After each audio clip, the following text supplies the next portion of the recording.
Hi everyone, welcome to the very last set of lecture slides for the semester.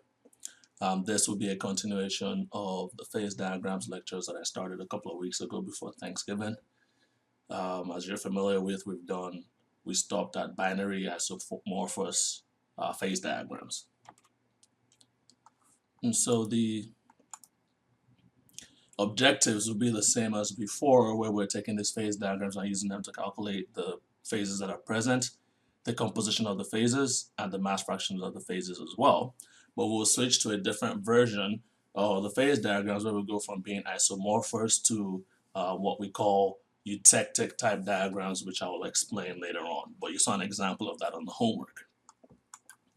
And so as a review, the types of systems we've dealt with, which was the copper and nickel and the silicon and germanium that you had both on the homework and on the exam. And so these are isomorphous systems, and what you will see is basically your solid phase is just a single phase. So you have just a single solid phase here, and that's because copper and nickel are 100% soluble in each other to some extent. So you have this what we talked about with the substitutional solid solutions. Okay.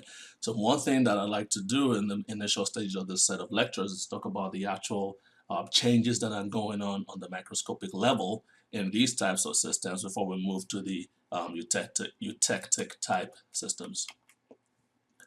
And so if you consider a certain composition of copper and nickel, where your nickel is 35 weight percent, and we start at this point in our phase diagram where we're all liquid and we start to cool down. So we start at 1300 degrees and we start to cool it down. So what happens at the microscopic level within this particular system? And what you see is that when you get to that boundary, just a little bit below the liquid boundary, so the boundary between the liquid phase and the mixed liquid solid phase, that's when you start to form your first amount of solid. Like I mentioned, we're really close to this boundary, so we have very, very little of the solid, but we do have some solid present, so we can call that, like I said, 0.0001, your fraction of solid being 0.00001, and your fraction of liquid being 99.999, and so on and so forth. Okay, and so we start to see these blue dots here represent the initial amount of solid that you start to form, and you see here again, so we're really close to that 35 weight percent of our original amount, and so your liquid phase composition is 35 weight percent, and that first amount of solid that we form will be 46 weight percent nickel within that particular matrix. And if we cool down a little bit more, so that we're starting to cool down to the point where we're now getting more of this solid form, you'll see that again, the amount of solid that you have, the fraction of your solid has increased a little bit. And we can tell that by looking at our tie line at this point in the graph, where again, we are now at the point where we're closer to that solid boundary than we were here. So at this point, we're really close to the liquid boundary and we're very far from the solid boundary. At this point, we're still close to the liquid boundary, but we're farther out a little bit, and we're now closer to the solid boundary. So what this means is that you have this amount, which represents your fraction of your solid, right? And this amount, which represents your fraction of your liquid. So at the macroscopic level, we have larger particles of our solid phase, and we still have mostly liquid, which represents this green amount here.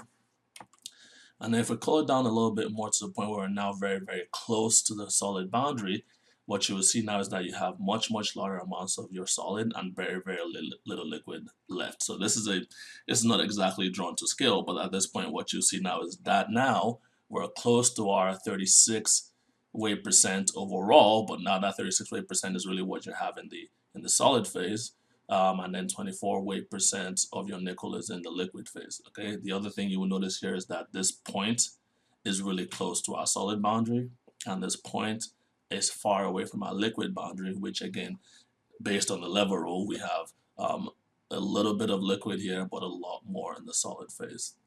And then when we cool down to the point where we're totally solid, everything we have is just this grain structure, which is all solid, and you can see that that's all blue.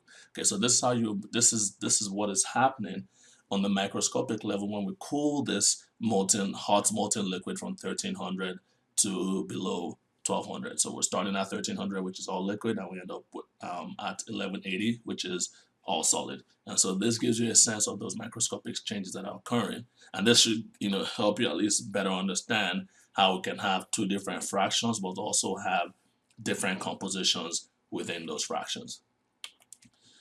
And so one of the things I mentioned is that in the very, very beginning of this chapter is that we assume equilibrium, so we're doing very, very slow cooling. And the reason for that is that when we do really slow cooling, we get a uniform concentration, or rather a uniform composition within our solid phase. So we have 35 weight percent nickel, right, and 65 weight percent copper in our copper nickel alloy. Now, if we're in a situation where we did not actually cool slowly, but we cooled really fast, what you will have is this structure which isn't uniform at all, where you have different compositions as you go farther and farther out. Because what's happening when you're doing very, very fast cooling or rapid cooling is that you're not allowing your overall composition to even out. So you see that you have this chord structure, basically, where the internal part is 46 weight percent nickel. But then as we get farther out, the 46 weight percent nickel is what we start with in the initial solid phase. But then as we get farther out, those compositions basically go down. So that kind of represents this lighter blue range that you're seeing here. So that's usually why when we think about phase diagrams, we assume equilibrium, which is basically synonymous with assuming that we're doing very, very slow cooling, which allows us to reach this more uniform composition as well. Now, if you recall back in chapter 8, we mentioned that there were 3 different kinds of ways to strengthen a metal material. And one of those was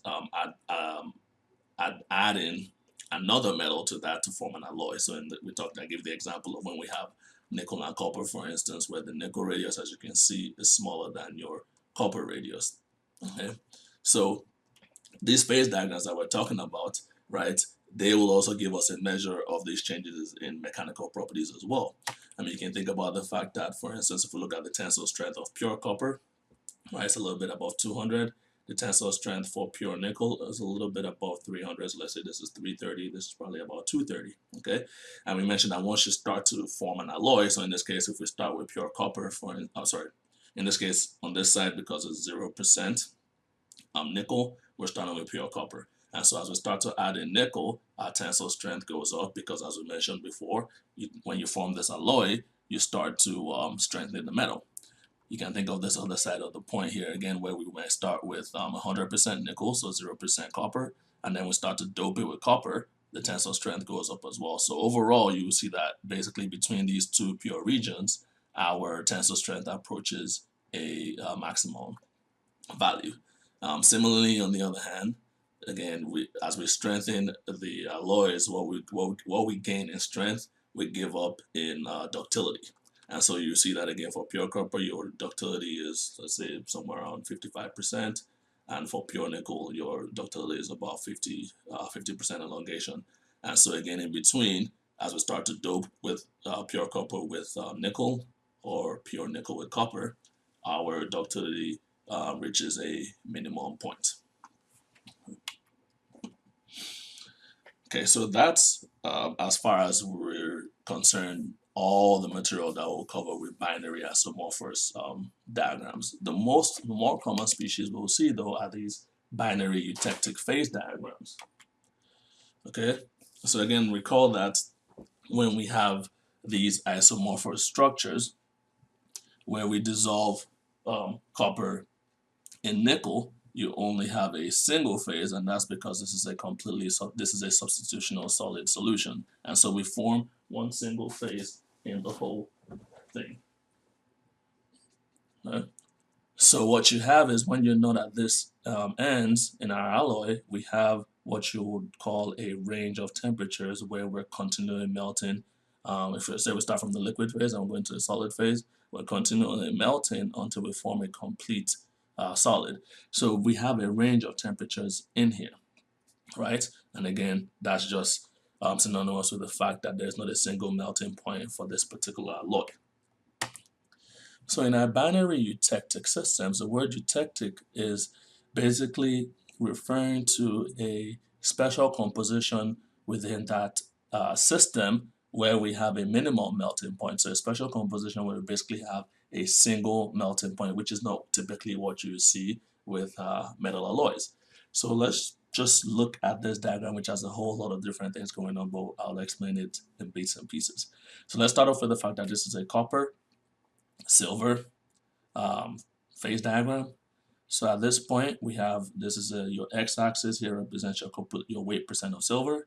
So at this point, we have 0 weight percent silver, and at this point, we have 100 weight percent silver, right? Which means here we have 0% copper, and here we have 100% copper.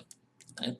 So what you see, first of all, in this phase diagram is, again, as we go up in temperature, we would expect that the upper part of this phase diagram represents the liquid phase, because as things get hotter, it melts, right? And so we have this liquid phase, and then what you'll notice is here we have this alpha phase and a beta phase, and both of these phases represent solids, okay? They're solid phases. And then in between, we have these regions which represent a mix of the alpha, the liquid, and the beta. Okay, so part of the reason why we have this type of diagram is because these two systems, or these two species, are not completely soluble in each other. And so what we'll end up with is, maybe we'll start with when we have mostly copper, where we have this solid phase, but then assume that we're at 400 degrees, for instance. So we start with 400 degrees, and all we're doing is increasing the amount of silver we have in the system. And so there's only a little bit of, and remember that these lines or boundaries represent our solubility limit. And so what you might imagine is that we might start with a system that's pure copper, for instance, but then as we start to add silver to that system, so imagine that we're at 400 degrees, we're adding silver, and we're going along this isotherm. And so what will happen is, as we start to add more and more silver, basically we'll go from having a single phase, a single alpha phase, which is mostly copper, and then we'll go, as we add a little bit of silver, we'll go into this two-phase region where we have both alpha and beta, where the beta phase is mostly silver. So think back to one of the diagrams that we had, where we had a solid material that had a light phase and a dark phase, right? And the light phase was mostly one metal, and the dark phase was mostly another metal, but it was a mixed solid phase. And that is what this alpha plus beta represents. Okay, and then if you think about a region where we're, say, at 1,000 degrees, where we're again in the pure alpha phase, so pure copper, and think of us going from this end all the way across. So what you would expect to see, and again, this line here, which is our solidus line, basically represents a boundary between alpha and this alpha plus liquid phase. So what this really means is that at 1,000 degrees, if I start with pure copper and I start to add silver, as soon as I get to this boundary, my whole system stops being a completely solid phase and becomes a mixture of a solid and a liquid phase. Okay, and so when we get to this point where we're 28% silver, for instance, what you will see is that if we add just a little bit more silver, we become completely liquid in this phase. Okay, so what you have again is 1, 2, 3 different single phase regions, and then 1, 2, 3 different mixed phase regions, which gives us a total of 6 phase fields. And then focusing on this point labeled E. All right, so this point labeled E is at a temperature of 779 degrees Celsius. Okay, so we call that our TE, which is our eutectic temperature. And then we have 71.98% silver, which we'll call our CE, which represents our eutectic composition. So if we are on a line here from 71.9, and imagine that we're starting the liquid phase and we're slowly going down, once we get to this point, we go from being all liquid immediately to forming. Once we cross this boundary, we go from being all liquid to being immediately all solid. Right? So if you think back to our isomorphous diagram, that's usually not what happens, right? If we have, just go back a little bit, right? So nowhere on this graph can I go down and go from liquid immediately to solid. I have to go through a transition where I form a mixture of liquid and solid, and then completely form solid after that. Okay, so these binary eutectic systems are systems where, again, they're characterized by the fact that you're going to have two or more solid phases that are represented with Greek letters. It could be alpha, beta, gamma, and so on and so forth. And then we have this eutectic point, which is a single temperature where we go directly from being all liquid to completely being in the solid phase. Okay? And so this eutectic region we can characterize with what we call a eutectic reaction, right? Where we go from being a completely liquid phase. Okay, so a completely liquid phase here. And as I go down this line on my at my eutectic composition, where I start to cool from liquid to solid, once I cross this point, I form a solid phase, which is actually a mixed solid phase, which is a combination of your alpha and your beta. And then your alpha is going to have a certain alpha eutectic composition, and your beta is going to have a certain beta eutectic composition.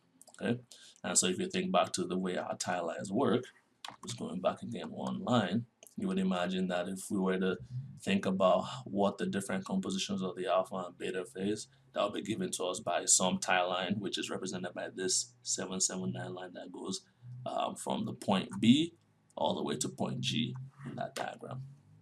Okay, so as we go all the way across, the composition at this point, which represents 8 weight percent silver, gives us our composition in the alpha phase, because remember that any point on that boundary gives us the composition in that single phase.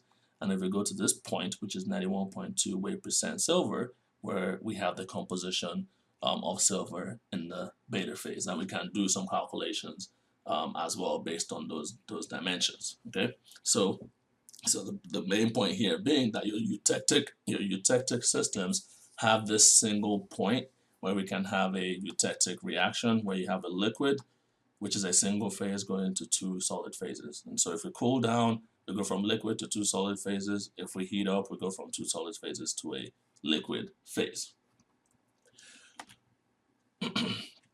So we'll do some examples based on this analysis. So let's start with a system that is 40 weight percent tin. Okay, so we've gone from our copper silver system, and now we're looking at a tin lead system, which is, if you can see from this diagram, it has the same type of picture that the previous phase had, except that your alpha phase is larger now than the one for the copper silver. Okay, so we are at a 40 weight percent tin and 60 weight percent lead, and that particular alloy is at 150 degrees Celsius. So the first question we might try to answer is, what phases are present? Okay, so we take our our composition, which is 40 weight percent, okay, and we take that all the way, we draw a vertical line, and then we do a horizontal line for the particular temperature, and we see that we end up in this point, which is in this mixed phase region. So the phases that are present are both alpha and beta. Next question asks, what are the phase compositions? Okay, so if you think about how we find phase compositions, what do? We draw a tie line, right, that cuts across all the boundaries, and then we draw vertical lines all the way down to figure out how much tin we have.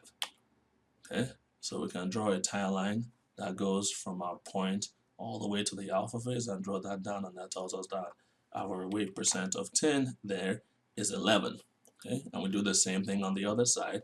We draw from our overall composition all the way to the beta boundary, and we draw that down, and we see that we have 99 weight percent tin. And then the next question asks, what are the relative phase amounts, which is the same thing as asking what the fractions of each phase is. So if you think about the fact that we're trying to find, for instance, the fraction of the alpha phase, right? What do? Based on the lever rule, we use the distance on the opposite side. And then if we're trying to find the weight fraction of the beta phase, right, which would be based on that point, we'll look at using the lever rule again, which will use the distance on the opposite side. So you end up with two equations where your fraction of the alpha phase is this distance divided by the overall distance, and the beta phase will be this distance divided by the overall distance. So we take that, and that's those distances are based on the compositions that we have. And so this at this point, once we've done this analysis, you're doing the same type of work that you've done in the isomorphous phase. Okay, so our S distance is characterized by C beta minus C zero. Our R distance is characterized by C zero minus C alpha, and our R plus S is basically the full length of the line, which is C beta minus C alpha. So when we do that all the way across, we end up with basically 0.67 as a fraction of the alpha phase. So that's the fraction of one solid phase, and we end up with 0.33 as a fraction of the beta phase. So that was the first example where we're in a mixed solid phase. So now let's look at another example where we're at a slightly higher temperature. So we're starting with 40 weight percent tin and 60 weight percent lead, and we are at 220 degrees Celsius. So the first question again asks, what phases are present? So again, we draw a vertical line and we look at where we stop. Okay, and we have a dot there that is in between our liquid plus alpha phase. Now imagine that I didn't give you this label, but I gave you that the fact that this was a liquid phase, and I gave you the fact that this was an alpha phase. So because this region here exists or is bounded on either side by these two, that tells you automatically that this is a liquid plus alpha phase. So for example, if you're, for more complicated diagrams, you will get the designation, but just assuming that you didn't have that, you can tell what that mixed phase boundary is based on the single phases that are that are around that particular region. Okay, so at this point, you can see this point here is in the liquid plus alpha phase, which tells us that the phases that are present are the alpha phase, which is a solid phase, and your L, which is a liquid phase. And next question asks what the phase compositions are. So we do what we typically do again, which is draw a tie line. So we draw from this point all the way across to intersect with the alpha phase, and we draw that down, and that tells us that we have 17 weight percent of tin in the alpha phase, and we do the same thing on the other side, and that tells us we have 46 weight percent of tin in the liquid phase. And if we're trying to find the phase fractions, again we use a lever rule. Okay, so for the alpha it's S over this distance, and for the liquid it's R over this distance. Which results in these two values, which again, taking those distances and correlating them to the concentration differences will give us these two expressions. And all we have to do at this point is plug in our numbers, and we see that we have a fraction of solid of 21 and a fraction of liquid of 79. Again, that makes sense because this dot, or the point, or the overall concentration where we are, is closer to the liquid line than it is to the solid line, which tells us that we have more of the liquid than we do the solid.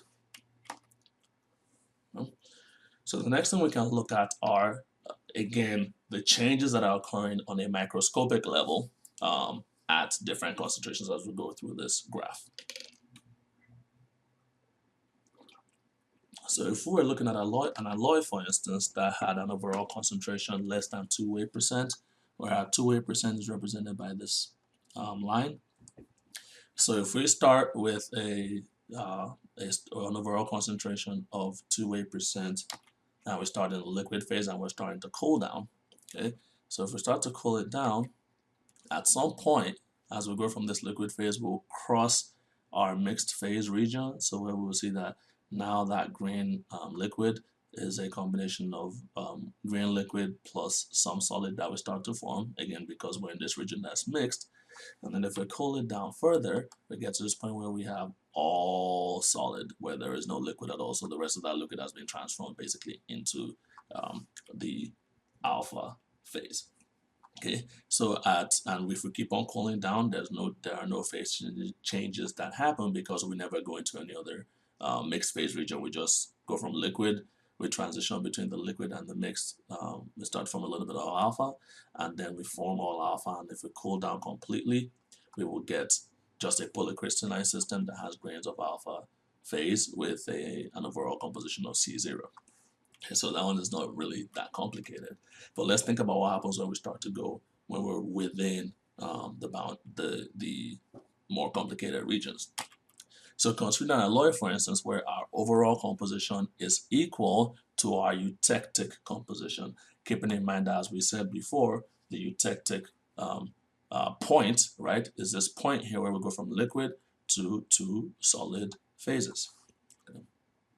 And this is still keeping in mind that we're still dealing with our lead tin system. And so at our eutectic composition, which is 61.9, right, imagine that we're starting as a liquid and we're cooling that down. Let's think about what happens on the macroscopic level. So we start with a liquid, and our liquid is, all green. Okay, and we cool it down up until that point where we are at 183 degrees Celsius. Right as we get to that boundary, our liquid, even though it occurs really slowly, our liquid starts to transform into a solid phase as a mixed phase, all this alpha and beta. So you can think of the blue regions here as the alpha phase, and the red regions here as our beta phase. Okay. And so that composition, just right when we're below the tie line, this horizontal isotherm, which is 183 degrees Celsius, you can see that as we're right at that boundary, the alpha phase, okay, has a composition that's given by this tie line that cuts and touches the alpha boundary. So the alpha phase contains 18.3 weight% of tin, while our beta phase, which will be given by that tie line crossing the beta region, is 97.8 weight% tin. So this mixed phase region is overall it's solid, okay? And when we look at it, it has layers of alpha and layers of beta intertwined, okay? And our two solid phases have two different compositions, okay? So the alpha phase is mostly lead, okay? And the beta phase is mostly tin, okay? So thinking back to what we said about how when we have these eutectic diagrams, the reason why we have these two solid regions is because these two metals are not completely soluble in each other. So we have a region that's basically lead rich, and we have a region that is tin rich.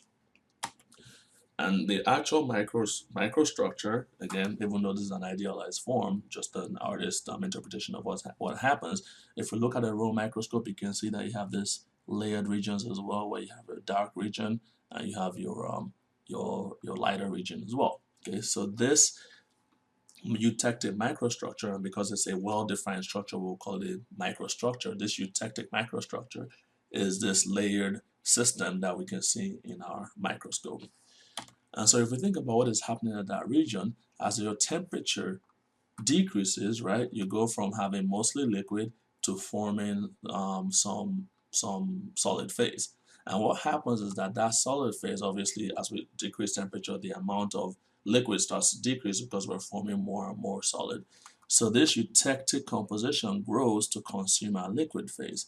Okay, and think about the fact that in the liquid phase, you have a mix of lead and tin, okay? And our solid phase, our eutectic phase, is this layered region, which has some regions that are rich in tin, which is our beta phase, and some regions that are rich in lead, which is our alpha phase. And so what you see is that these atoms the atoms in the liquid of tin and lead start to diffuse to the regions where you have higher concentrations of tin or lead. So your tin atoms, for instance, will diffuse towards the tin-rich regions, while your lead will diffuse towards the lead-rich regions in the alpha phase. Okay, so that's what these arrow directions represent, where these atoms are diffusing into. So now we'll look at another microstructure change where we're neither at this region where we go from a single from a liquid to a single alpha phase, and we're not at the region where we go from liquid phase at a single temperature to a complete mixture of two solid phases. So let's say we're at this region, which is an intermediate region between where we have mostly alpha and our eutectic composition. We're in this region that's between 18.3 weight%, which is this point right here, and 61.9 weight% of tin, which is this point right here. So we're starting with some composition. So let's pick 40, for instance, 40 weight% tin, and we start as a liquid, and we're decreasing the temperature from the liquid phase all the way till we get down into this mixed phase.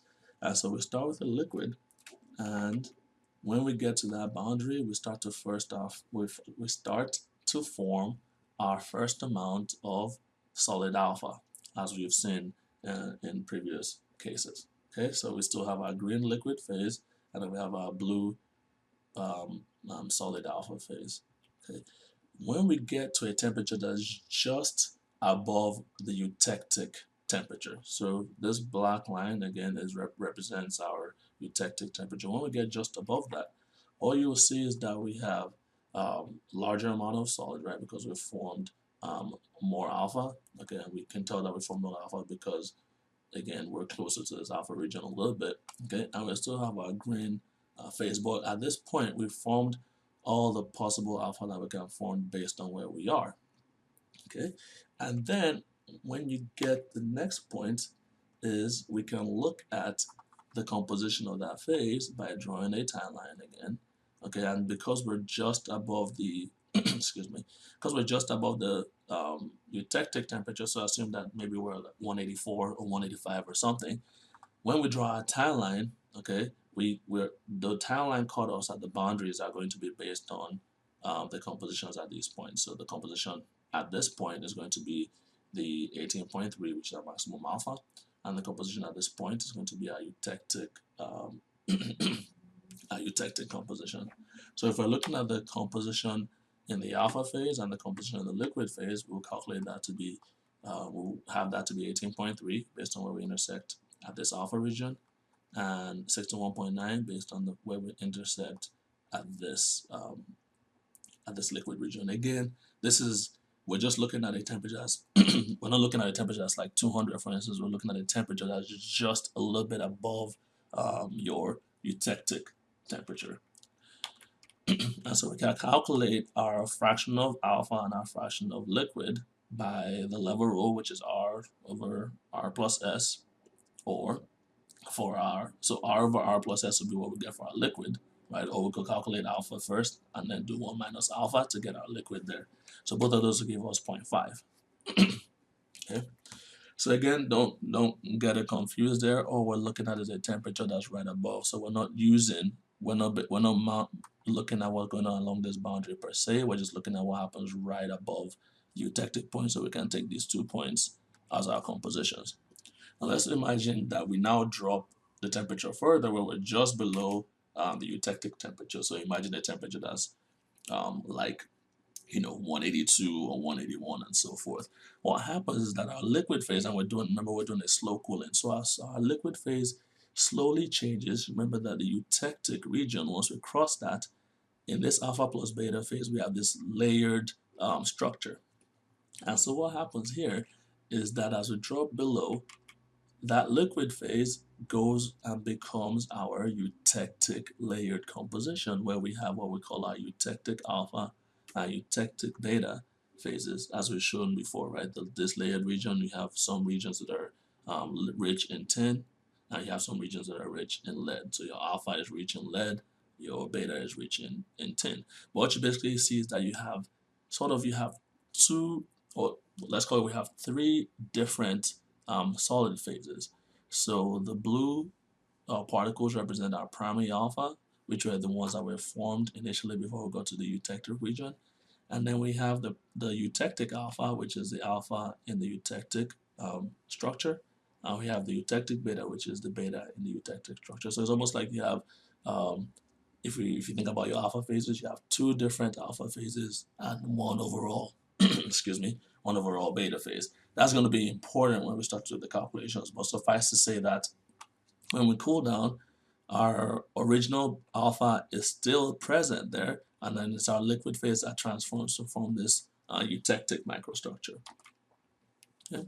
And so now, if we're looking at the compositions in that phase, right? And here we have alpha and beta. Okay, and we'll consider it to be our total alpha and our total beta.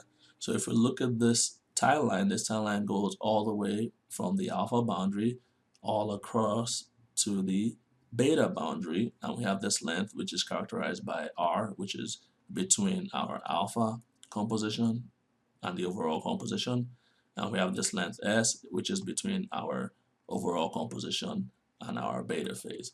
And so if we're looking at the compositions there, again, because we're right below this eutectic temperature, the points that we'll consider will be the points where that eutectic or that isotherm crosses the alpha and beta boundaries, such that our composition in the alpha phase is 18.3 and our composition in the beta phase is 97.8. And those will be the values we would use when we're calculating our weight fraction of alpha or our weight fraction of beta. Okay? So again, if we're at this point, our weight fraction of alpha is S over the total distance. Our weight fraction of beta is R over the total distance. Okay. Now this alpha here is a combination. Okay, it's a combination of the primary alpha and the eutectic alpha. At some point later on, we'll figure out how to do those individual phases. But for now, suffice to say that this alpha here represents our overall alpha in this alpha plus beta region, and the beta is the overall beta. So from what you've seen in those microstructures, we have two regions where we would use another term to define them, which are hypo-eutectic and hyper-eutectic. So if you think of the word hypo means below. So therefore, a hypo-eutectic alloy or a hypo-eutectic system is one that has an overall concentration that is below the eutectic composition. So in this system, our eutectic composition is 61.9, right? So our hypo-eutectic region is a region below, where the overall composition is below 61.9. And what you see there on the macroscopic level is this mix of primary alpha phases and your eutectic layered structure. Okay, as we showed in the previous slide. So an example, if we had 50 weight percent tin, which is obviously below 61.9 weight percent tin, we are in this hypo-eutectic region where we have a mix of the alpha phase, which is formed before we get to eutectic temperature, and this layered structure, which is alpha plus beta. The other system will be, as I showed before, it's a combination of primary alpha, eutectic alpha, and eutectic beta. The other system is a hyper-eutectic composition. So hyper being above, and so our hyper-eutectic composition has an overall composition that's below, this should say above.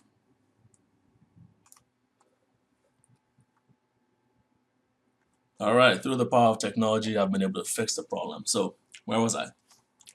Your hyper, the word means above, and so our hyper-eutectic composition is an alloy which has an overall, or our hyper-eutectic alloy is one that has an overall composition that is above the eutectic composition. So eutectic again here is 61.9.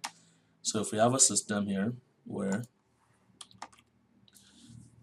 we are at some value, I don't know, let's call it 80 weight percent tin, okay?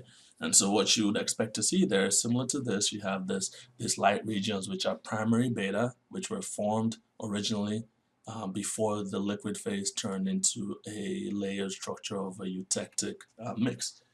So overall, this hyper-eutectic alloy, I know it's kind of difficult to say. So hypo-eutectic and hyper-eutectic. So your hyper-eutectic alloy is a combination of your primary beta, your eutectic alpha, and eutectic beta. So again, the eutectic structure is this layered structure here, and the primary beta is this light region. Again, this says illustration only because this is just basically taking this and turning the dark regions into light. It looks slightly different, but this is just to show you a picture of what's occurring. Okay. So that's what's happening structurally if we looked at it macroscopically. So let's think about how we can do calculations. All right. So if you think about the analysis that we did before, where we're starting from a liquid and cooling into a mixed region, and then we cool further and we get into this region that's alpha plus beta. So if you think about this picture here, this is liquid, this is alpha, this is beta, and this region below is alpha plus beta, even though it's not marked out. Okay, now let's assume we're at a composition C prime 4. Okay, so this composition obviously gives us a hypo-eutectic system because this composition is below the eutectic composition of 61.9. Okay, so let's assume this alloy is at some temperature that is below the eutectic temperature. So we're somewhere here in this region. Okay, and because we're on this side, what we're going to have in this system is an alloy that consists of a primary alpha phase, okay, and a eutectic microconstituent, okay. So I know that's complicated, a little bit complicated to say, but if we go back to this picture, remember that anything below here, your hypo-eutectic alloy, is one that is made up of a system that is below your eutectic temperature. And on the macroscopic level, we have this alpha, primary alpha phase, and we have this eutectic phase.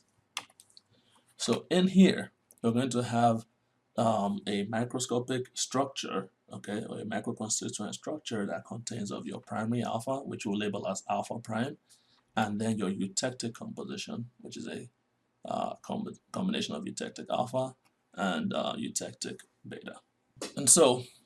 And one way you can always think about it is that if I'm on this side of my eutectic picture, I have, and you can imagine that we're coming from a liquid phase and we're cooling down, because most of our mixing will probably occur in the liquid phase, and we're cooling down and we're in this region. What we have to do first of all is form some alpha in the primary phase. So we're going to form some primary alpha, and then once we get to this point, the liquid phase is what gives us this combination of a eutectic alpha and eutectic beta. Just so if you look back at the previous slides, you can see what this structure looks like macroscopically.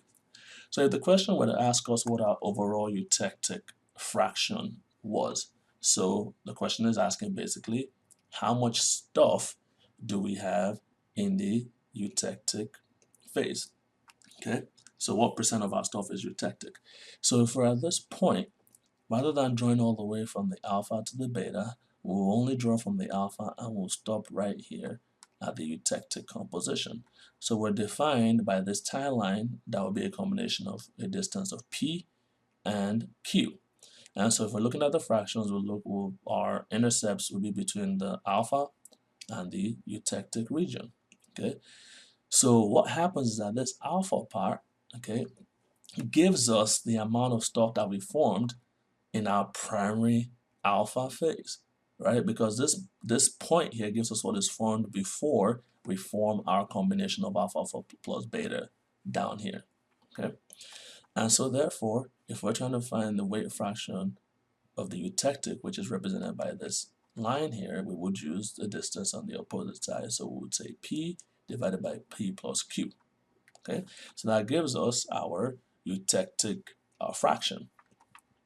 On the other hand, our primary alpha, which is the alpha that we formed before we form the eutectic microconstituent, will be given by this distance divided by the overall distance. So our primary alpha will be Q divided by P plus Q. Okay. But now, what if we wanted to find how much alpha we have overall? So now if we're trying to find how much alpha we have overall, which is a combination of the alpha that you form, okay, your primary alpha, and your eutectic alpha, we would go all the way across and we would not just stop here at the eutectic composition. So if you think about a line drawn all the way across here, then that means that the distances we're interested in are this distance, which forms the separation between our overall composition and our alpha composition, and the overall composition and our beta composition. Therefore, our overall alpha, which is again represented by this point, will be the distance on the other side, which is Q plus R divided by P plus Q plus R. So, and I know this slide will be a little confusing when you look at it, so we're going to do an example that will help crystallize that first. Okay, but suffice to say that when we're in these regions which we refer to as hypo-eutectic, because it's a composition that's below our eutectic composition, we have a series of calculations that will tell us how much alpha we form that is not in the eutectic constituent, which is our primary alpha, and how much alpha we have in the eutectic phase as well. So that's what this calculation of this reasoning here helps us to do. Similarly, what we can look at is what happens when we have a a composition, so let's call that C5 prime, that is in the hyper-eutectic region. So hyper-eutectic being that it's above our eutectic composition. So what we'll see here is, again, that we're going to have, if we're cooling this material down, we're going to form some primary beta, and then when we get into this region, so we're going to form some primary beta first, which will be our first solid phase, and then our liquid composition, as we get below the eutectic temperature, will become a combination of eutectic alpha and eutectic beta, as shown written here. So again, we'll do the same analysis. If we're trying to find how much eutectic fraction we have, so think of your eutectic fraction as a combination of this layered structure, which has eutectic alpha and eutectic beta, we would only look at the region between our eutectic composition and our beta phase. Okay? And so therefore that fraction will be given by the fraction on the opposite, the distance on the opposite side of the eutectic composition, which will be C, divided by the whole distance between eutectic and the beta phase. So therefore our overall eutectic will be C divided by B plus C. And if we're trying to find the primary beta phase, it's based on the sign on the opposite side of the beta, which would be B, distance B divided by B plus C. So one of the ways you can think about this is, why are we, why is it that when we're trying to calculate the beta phase, we're only stopping, we're looking at here, between here and here. So if you go back and you think about what happens, so let's stay on this slide. If you go and think about what happens when I'm cooling down, when I'm right above the eutectic temperature, what happens? My fractions, or the fraction of stuff I have, is determined by the distance between here and here, right? Because this distance right here gives me what? It gives me my composition of the liquid phase, and this distance, this point right here, gives me my composition in the beta phase. So the tan line that I will draw here will be a tan line that bounds the liquid composition and the beta composition. And so this beta composition here gives me how much primary beta I form. While right here, the liquid composition tells me how much liquid I have, but also tells me how much liquid is going to be converted into my eutectic mix. Okay, so that's the reason why we stop at the eutectic temperature, because, or the eutectic composition rather, because that tells me how much I have in the liquid. Okay, and then for the overall beta composition, again, because we're looking at overall beta, we will draw a line that goes all the way across from alpha to beta, and now our overall beta would be, again, the distance on the opposite of the beta, which is A plus B, and that would be divided by A plus B plus C. Okay. All right. So we're going to do an exercise, and this exercise will be on a copper plus silver alloy, which has a composition of 25% weight silver, and it is at 775 degrees Celsius or centigrade. So we're going to do the following. We're going to determine the mass fractions of the alpha and beta phases, and then we're going to determine the mass fractions of the primary alpha and the eutectic microconstituents, and then we're going to determine the mass fraction of eutectic alpha. Okay, so this is an example which you can expect to see on the homework, which will help you practice it. It's something that you can expect to see on the quiz as well, and is what you might expect to see as a question on the exam when we do have that. Okay, so again, as I mentioned before, please look at the slides, study them, because we'll talk about them on Tuesday. All right. So in the first question, we're told that we have the first part of this, or the description of the system. We have a copper silver alloy of a composition of 25% weight silver. Okay, and we're trying to find some information based on what we have. So the first thing that we would do is just mark out those points on our graph. So we have 25% weight overall for our silver, and we're at 775 degrees Celsius. So again, keeping in mind that the eutectic temperature is 779, 775 is not that far off, and so we'll consider that to be a point that's just below our eutectic temperature. Okay, so the examples, or the explanation that we did previously would apply to this. So the first question says to determine the mass fraction of alpha and beta phases. So because all we're doing here is just looking at the alpha and beta, we will draw a tie line that goes all the way from that intersects, okay, for that isotherm is going to intersect at the alpha boundary and the beta boundary. All right, so again, because we're looking at alpha and beta, we're just going to cut across the whole thing. We don't have to worry about stopping at the eutectic composition, for instance. Okay, so we extend that first point all the way down, and it's 8% is our composition in the alpha phase, and 91.2% is our composition in the beta phase. So again, think about the fact that we're just below the eutectic temperature. So because of that, what we're going to use is we're going to use the same points as those that caught the, we're going to use the same points as the points that the isotherm for the eutectic temperature cuts those boundaries as well. So that's why this is going to be 8 and this is going to be 91.2. Okay. And then because of those, we're dealing with distances, right, of R and S, right? So R is the distance between our overall composition and our alpha composition, and S being the distance between our overall beta composition and our beta composition and our overall composition. So at this point, if we're going to try to find the weight fraction of the mass fraction of alpha, just, it should come to you naturally now that we're using the lever rule. I'm going to do the distance on the opposing side. So we have S over R plus S. We calculate that, we get 0.8. For beta, we can just subtract that from 1 and we get 0.2. So our fraction of alpha is 0.8. Our fraction of beta is 0.2. Again, that makes sense because this point is closer to our alpha region, so we'd expect to have more alpha.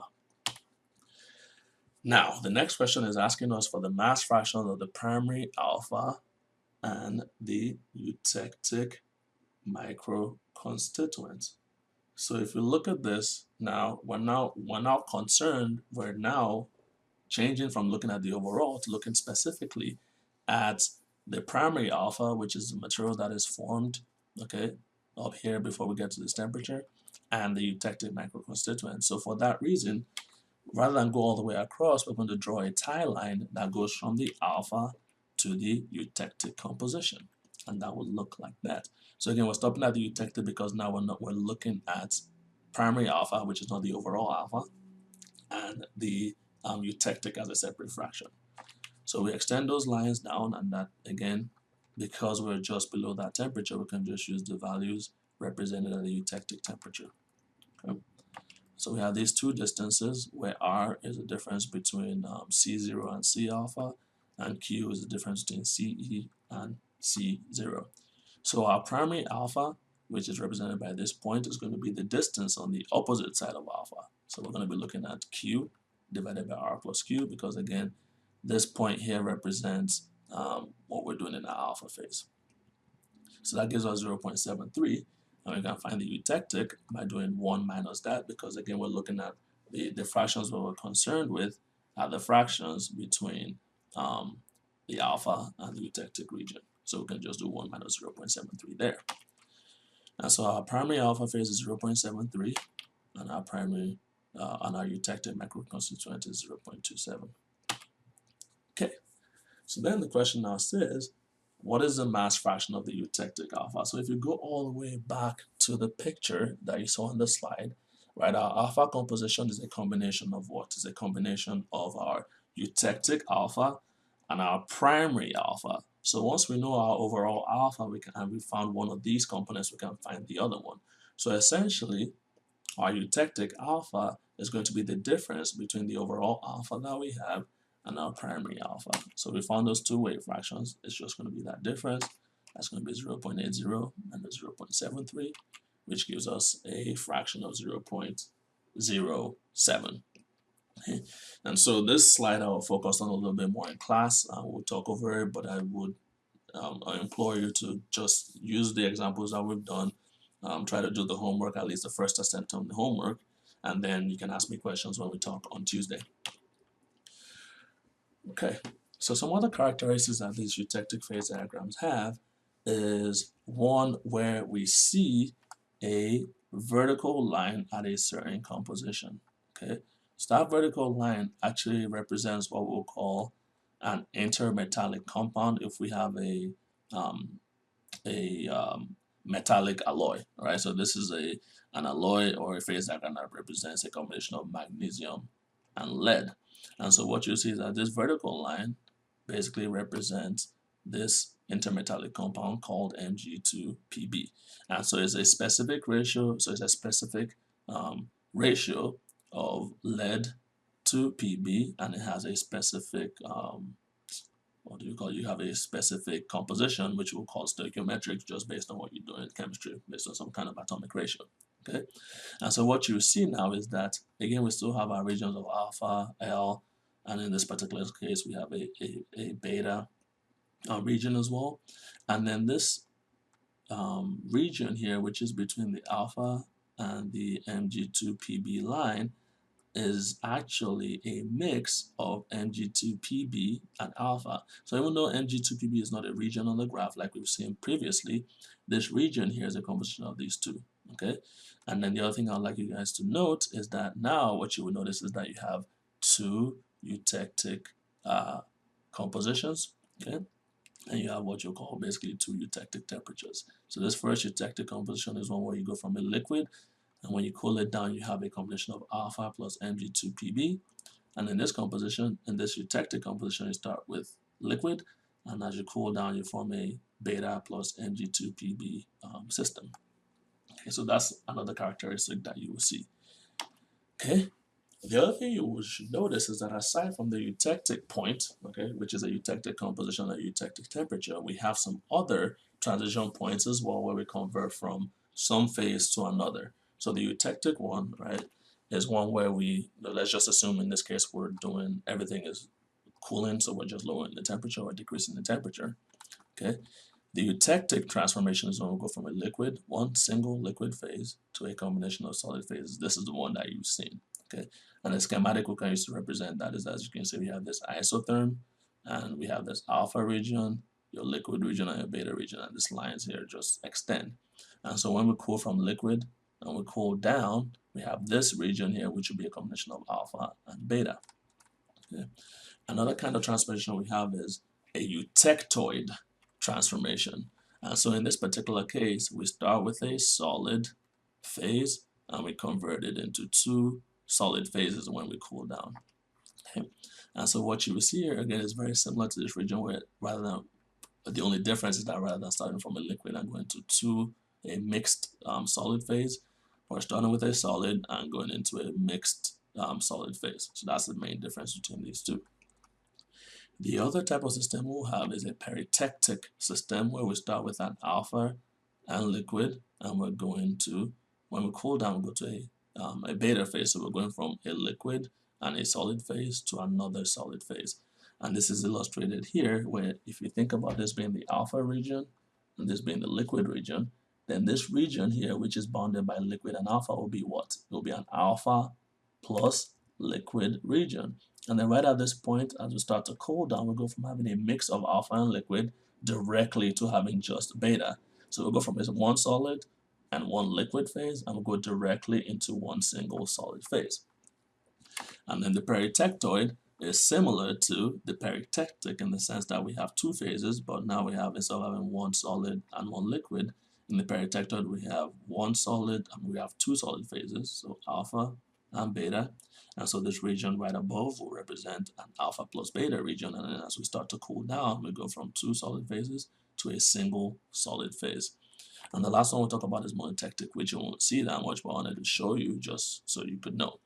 Okay, so the monotectic, we start from one single liquid phase, and we form a liquid and solid phase, and that's illustrated with this. And so one of the quickest ways I would suggest to, if you're trying to memorize this, because I expect you to kind of know, if I show you a diagram, I want you to be able to pick out each of these regions in that diagram. You can think of your EU or U as a transformation where you start with a single phase and you go to two phases, and you can think of your peri as going from two phases to a single phase. And if you see a word that ends in "ic," that means we're starting with a liquid. So that could be either one single liquid or a liquid mixed with solid, but there's liquid going to be present there. And if we have the word "oid," that means we're starting with a solid. So there's going to be definitely solid there starting off. Okay. So EU represents single to two phases, and your peri represents two phases to a single.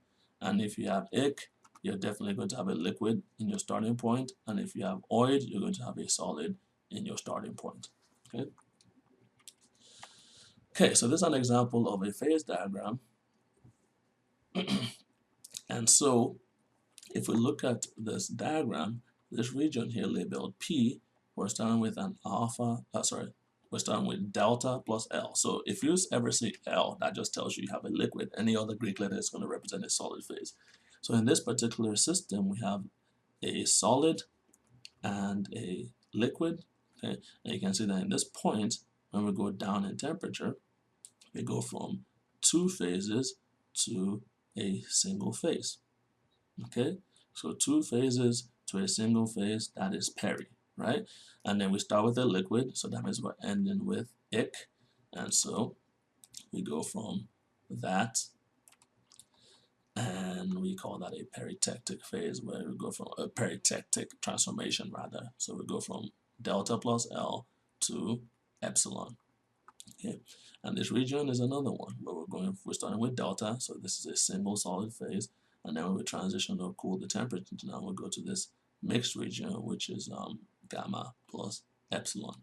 So that is another region there, and that's a eutectic transformation where we go from delta, okay, to gamma plus epsilon.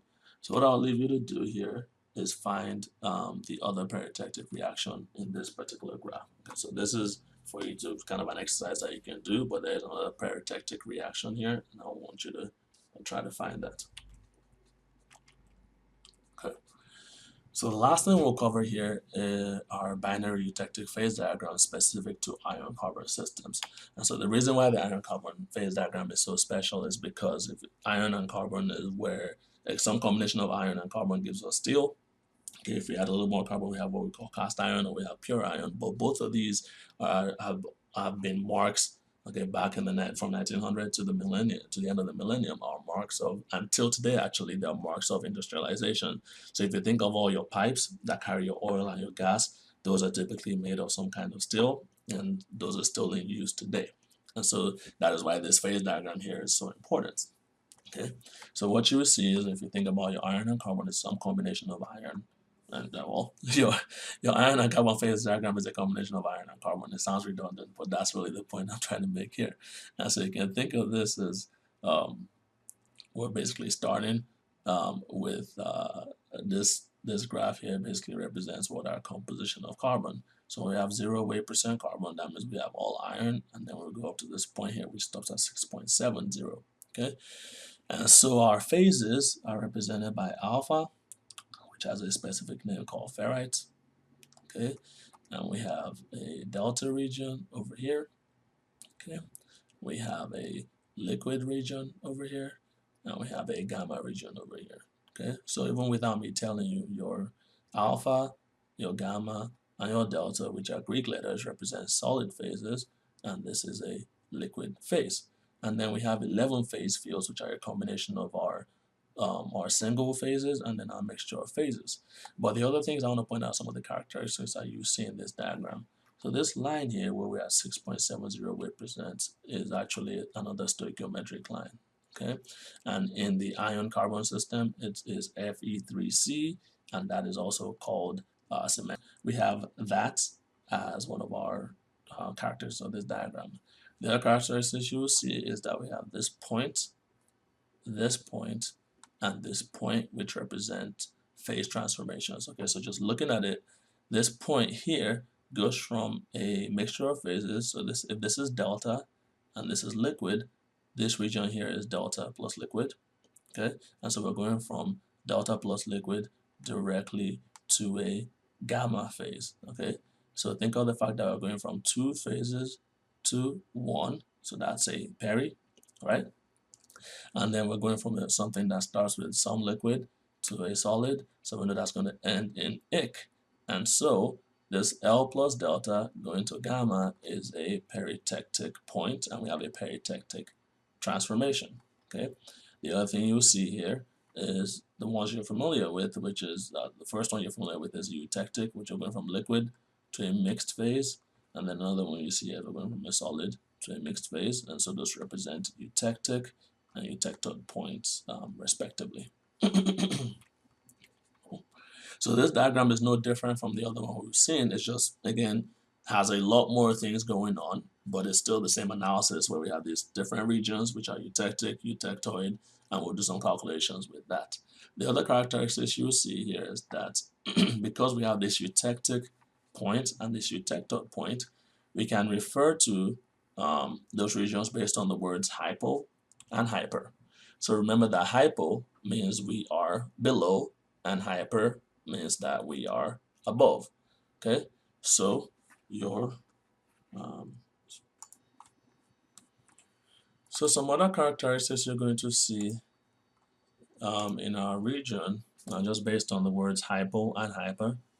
Like we said, hypo means below and hyper means above. So if we have this eutectic point, okay, where we have a eutectic transformation from liquid to gamma plus Fe3C, then we can describe any region with a composition that's less than 4.30% carbon as a hypo-eutectic composition, and any region that's above 4.30% carbon as hyper-eutectic composition.